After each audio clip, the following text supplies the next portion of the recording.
Estamos nuevamente en Diálogos para la Reflexión con el ingeniero Aquiles Córdoba Morán. Desde mi perspectiva y la de muchos mexicanos, el dirigente social, el político más culto, más completo que tenemos en la contemporaneidad de nuestro país. El día de hoy vamos a tratar de analizar con el maestro Aquiles Córdoba Morán el tema de el petróleo, los energéticos y los problemas que están ocurriendo en zonas o países como Siria, como Egipto, toda esa zona del Oriente Medio. ¿Cómo ve usted esa efervescencia permanente? Mi opinión sobre este asunto, sobre la problemática, sobre la inestabilidad política, social que observamos en el norte de África, en el cercano Oriente, en el Medio Oriente, ciertamente revela de alguna manera una cierta peculiaridad, una cierta individualidad de toda esta región del mundo que no es reciente. La historia de Babilonia la podemos rastrear 3000 años antes de Cristo, precisamente porque ellos ya desde esa época empiezan a dejar registros escritos de su historia. Por eso digo yo que la circunstancia de estos pueblos no es de ahora, viene de mucho tiempo atrás. Pero lo cierto es que a medida que el mundo fue cambiando el acento de su evolución, de su desarrollo, en la medida en que la cultura, de que la civilización, de que el desarrollo de la ciencia, de la tecnología, de la economía finalmente se fue trasladando hacia Occidente, sobre todo hacia el occidente europeo en un primer momento, ya no podemos entender desde mi modesto punto de vista lo que pasa en estos países si no lo relacionamos con lo que pasa en el este europeo. Los europeos, cosa que no voy a detallar porque si no nos apartaríamos mucho del tema, se desarrollan a partir de un cierto momento mucho más aprisa en el terreno científico, en el terreno técnico, y esto les permite convertirse en los descubridores del mundo, les permite convertirse en los pioneros de la exploración del planeta y de ese modo empiezan a imprimir su sello, su impronta y a tener influencia y a ser parte de la explicación de lo que viene pasando, digamos, en las áreas del mundo que tuvieron la fortuna o la desgracia de haber sido descubiertos por los europeos y de haber sido, pues en un momento dado, invadidos y dominados por los europeos. Desde entonces, ciertamente esta región del mundo se ha visto convulsionada, se ha visto desestabilizada, se ha visto con muchos problemas que de alguna manera tienen que ver con su propia personalidad, con su propio perfil cultural, histórico, pero que también tienen que ver y mucho con la presencia y con la influencia y con los intereses de la Europa que los descubre. Ellos van en busca de materias primas, van en busca de las especias famosas de las Islas Molucas, van en busca de metales preciosos y más adelante, poquito más adelante, van en busca de un mercado. Entonces, Europa actúa sobre estas regiones, descubiertas entre comillas por ellos, con un afán propiamente no de ayuda, no de solidaridad, no de civilización, no de aculturamiento, como a veces se suele decir, sino actúan sobre estas regiones con un fin claramente convenenciero. Y es aquí donde empieza a jugar su papel la cultura de estos pueblos, las características principales de estos pueblos. Estos pueblos se resisten y todo esto es un obstáculo para la penetración mercantil, comercial, para convertir a estos pueblos en un mercado dócil y también, cómo no, para convertirlos en fáciles objetos de remodelación de sus sistemas políticos. La democracia occidental, la democracia que tiene su origen en Grecia, estos pueblos no la crearon, no la conocieron, y entonces cuando Occidente, buscando, como ya dije, sus propios intereses, busca cambiar su forma de gobierno, su forma de organización social y política, pues claro que se encuentran con una resistencia. Y finalmente, para su desgracia, son un reservorio importante en el mundo de los energéticos que con el tiempo se han vuelto la sangre que alimenta al sistema capitalista de Occidente. Entonces, lo que debería de ser fuente de felicidad de estos pueblos se ha convertido en exactamente lo contrario, en fuente de problemas, en fuente de pobreza, en fuente de esclavitud, en fuente de sometimiento por fuerzas extrañas, y esto se debe a que no se les ha permitido vivir su vida, a que no se les ha permitido desarrollarse con plena autonomía, con plena independencia. Más o menos, ¿en qué época empieza a ser el petróleo el gran detonante o la gran ficha de cambio o la gran tentación de avaricia o de apropiación de los grupos de Occidente? Evidentemente, doctor, la revolución industrial está en el principio de todo esto, porque ¿para qué sirven los energéticos? ¿Para qué sirve el petróleo? ¿Para qué sirve el gas? Pues para mover máquinas. Cuando las máquinas no existían o cuando eran pequeñas, sencillas y podían ser movidas con la fuerza del hombre, que esta etapa la vivió el capitalismo en todo el mundo, cuando menos en todo el mundo occidental, no se hacían necesarios los energéticos.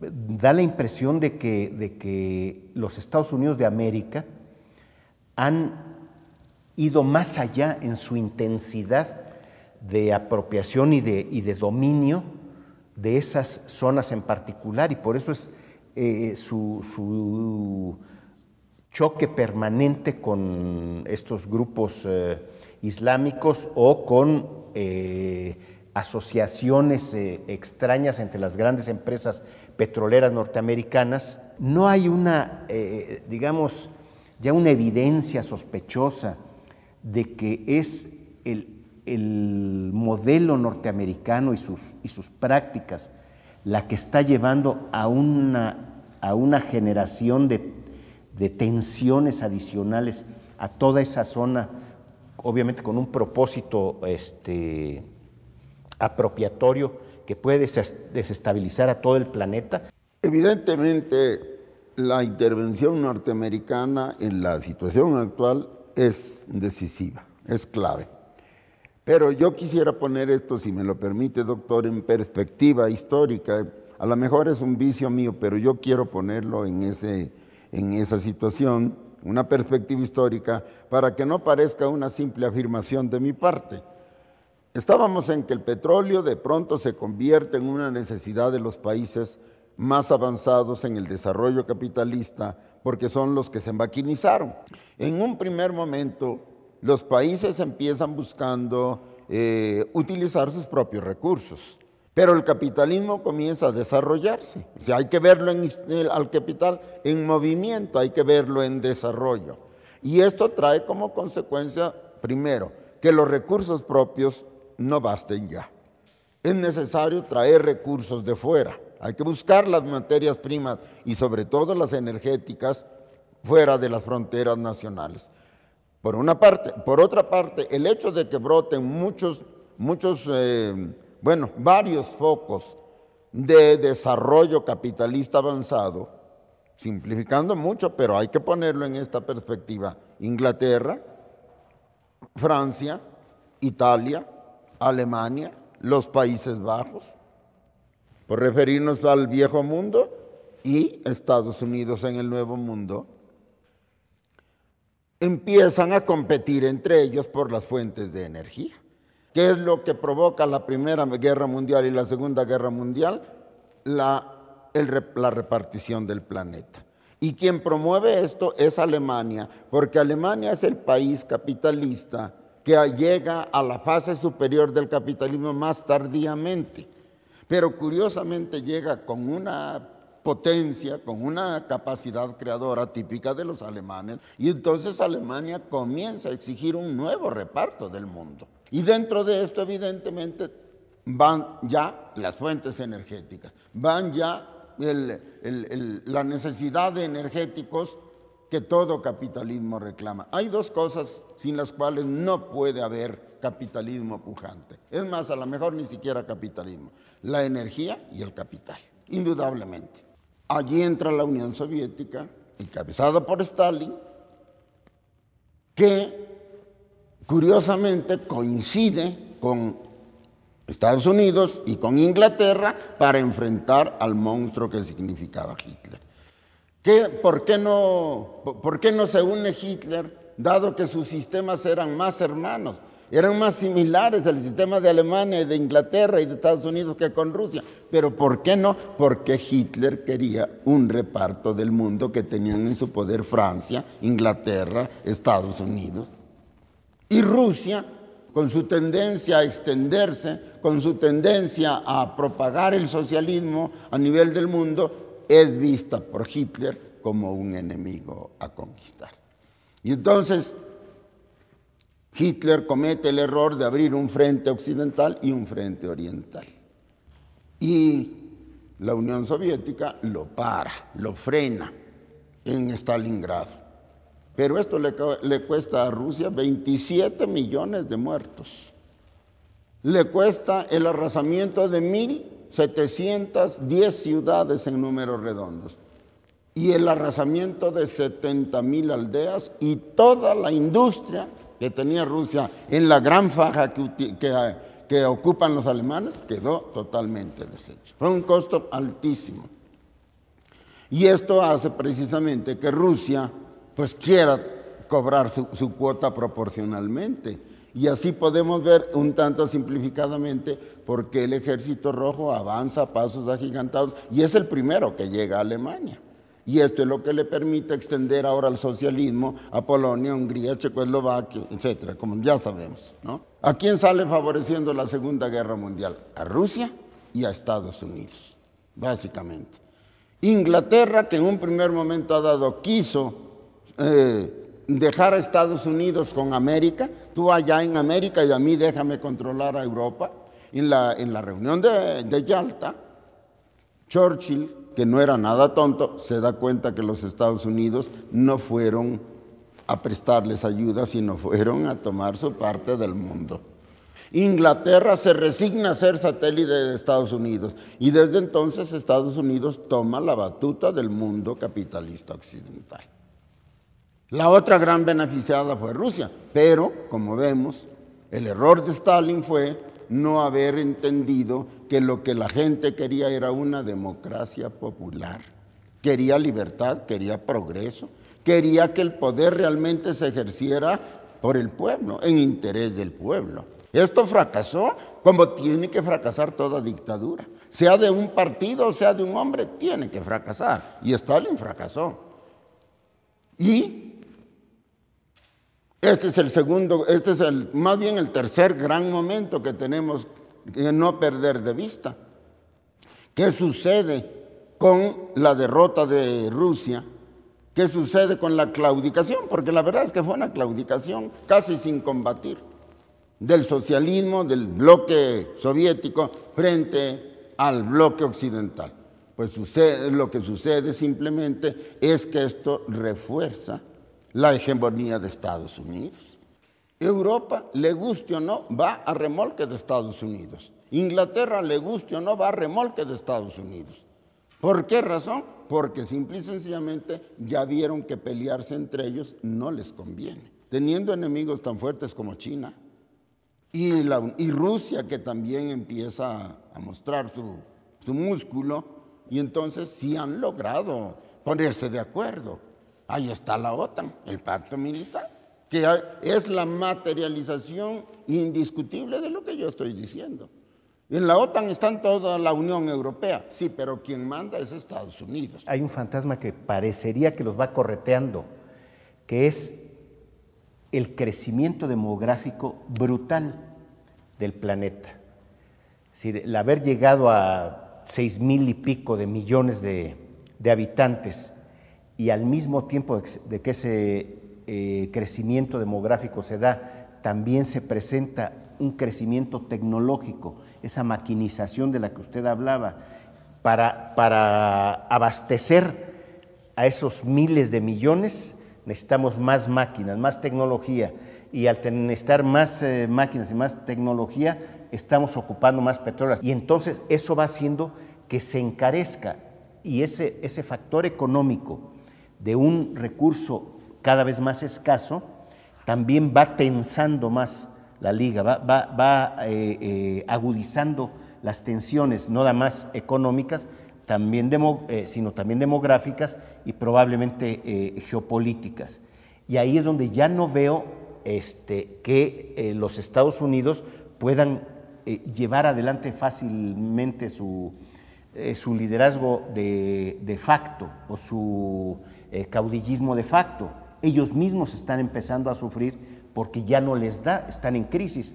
Esto que yo digo de que los Estados Unidos toman la batuta del mundo occidental y empiezan a conducir la política del mundo entero, llevando como escuderos a toda Europa, Inglaterra incluida, no es una especulación mía, está documentada, hay pruebas históricas, los investigadores han publicado documentos incluso desclasificados del Pentágono, de la CIA, que demuestran esto. Por ejemplo, George Kennan, que era el embajador de los Estados Unidos en Rusia cuando la conferencia de Yalta, me acuerdo muy bien, él, que es uno de los creadores de la Guerra Fría, según dicen los historiadores, dice en algún momento, en alguno de sus escritos, nosotros los norteamericanos tenemos el 50% de la riqueza mundial, pero solo tenemos el 6.2, si no me equivoco, % de la población mundial.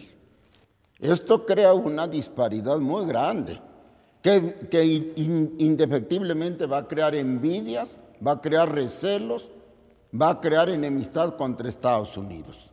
El reto de Estados Unidos, a partir de ahora, estamos al final ya de la guerra mundial, de la Segunda Guerra Mundial. El reto nuestro, la tarea nuestra es qué modelo, qué tipo de relaciones tenemos que establecer con el mundo entero para preservar esta disparidad, le llama él, y al mismo tiempo sin poner en riesgo nuestra seguridad nacional. Eso lo dice Kennan, está escrito. Ahí está muy clara cómo vieron ellos el problema y cuál fue la conclusión que sacaron. Esto está en un discurso de un secretario de Estado, un secretario de la Defensa de Estados Unidos ya mucho más moderno, Rumsfeld, echándole un discurso a los pilotos de los cazabombarderos norteamericanos, les dijo: estamos ante una disyuntiva muy clara en el mundo. El mundo, o una buena parte del mundo, tiene un modo de vida distinto al nuestro. Y entonces esto a nosotros nos plantea esta encrucijada. O cambiamos nuestro modo de vida y lo hacemos igual al de ellos, o cambiamos el modo de vida de ellos y lo hacemos igual al nuestro. Pero no hay de otra. Nosotros hemos optado por esta segunda alternativa y ustedes son pieza clave para llevar adelante este objetivo. Está muy claro. ¿Los europeos son dóciles corderos en manos de Estados Unidos? No, eso también hay que señalarlo. Y ahorita digo por qué. Pero por lo pronto, el asunto en lo macro, así está. Los Estados Unidos están pendientes del mundo. Lo quieren norteamericanizar a fuerza si es necesario. Y en esto quieren llevar, como es lógico, tras de sí, como sus escuderos fieles, a los europeos. Hay muchos europeos que se dan cuenta de esto y no están de acuerdo. Y no me refiero al pueblo, no me refiero a los socialistas europeos, que también los hay, a los grandes industriales europeos. ¿Esto qué quiere decir? Que las tensiones que se están dando no son entre ellos. ¿Por qué? Porque Europa, que es la única que se le podría oponer desde el área propia del capital, no lo está haciendo. Se lo está haciendo, pero muy sutilmente. Entonces, ¿con quién es la tensión? Con China y con Rusia. O sea, volvemos a la Guerra Fría, y lo está diciendo la prensa ya. Volvemos a la Guerra Fría. El pleito por el petróleo, el pleito por los energéticos es no entre los países del capital, veámoslo bien. El pleito por los energéticos es entre Estados Unidos y su bloque y de otro lado Rusia y China. No hay duda de eso, así está el conflicto. Ahora bien, el conflicto del Medio Oriente no es tanto por el petróleo. ¿Por qué razón?